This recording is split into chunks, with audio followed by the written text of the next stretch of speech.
Welcome to the SoberQ podcast. Hi, I'm Brenda and I'm an alcoholic. My sobriety date is August 20th, 2008. The question is, what are we deciding to do when we take step 3? And step 3 states, made a decision to turn our will and our lives over to the care of God as we understand God.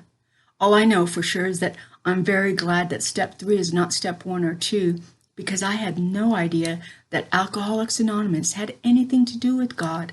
All I wanted was to learn how to get through one day without a beer. I am very pragmatic and scientific, so I am very happy to know that I have an allergy to the body, as it states in the doctor's opinion of the Big Book. Anyway, back to step 3. What I did was I asked the sponsor if we could go to the Caldwell labor camp where I grew up. The Caldwell labor camp is where Mexican farm workers used to live when they worked in the fields of Caldwell, Idaho, here in the United States where I'm at. When I was 5 in 1966, I still remember there was this tree where we would play, my friends and I, and we'd make little towns in the dirt and little grooves for roads, and we'd play with sticks as cars because we didn't have real cars.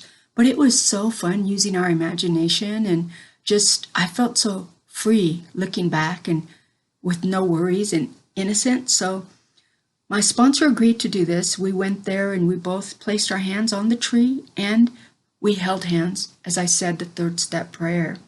It was very, very special to me, and that action has served as a foundation for all of my recovery work. I'm 12 years sober now, and I love Alcoholics Anonymous. The Big Book says that our primary purpose is to be of maximum usefulness to others. And I'm telling you, I have found so much joy in the program of Alcoholics Anonymous, and I have even learned how to play. I never could play without a drink, and now, last year, our local young people in AA, Wacky Paw, had a masquerade ball dance, and I'm 58 years old, and I gathered women my age.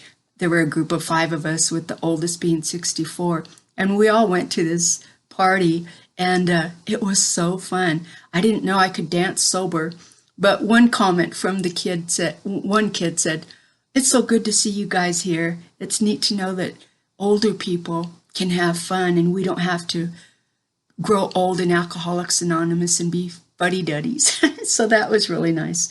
But anyway, so this program saves lives, and the third step decision is a lifelong action that can help, for me anyway, to always remember to trust and to remember to lighten up and play like that kid did. Everything's okay now. I've done the steps. I've done the amends. It's a whole new world. It's a blank slate, after you do step 9.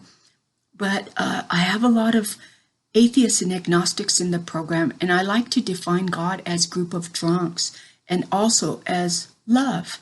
And I truly believe that when we say turned our will and our lives over to the care of God as we may or may not understand God, that we're really turning our lives over to the good in us and for others, because there's so much misery in the world that what we can do to really help is to not add to the existing misery by simply not taking a drink.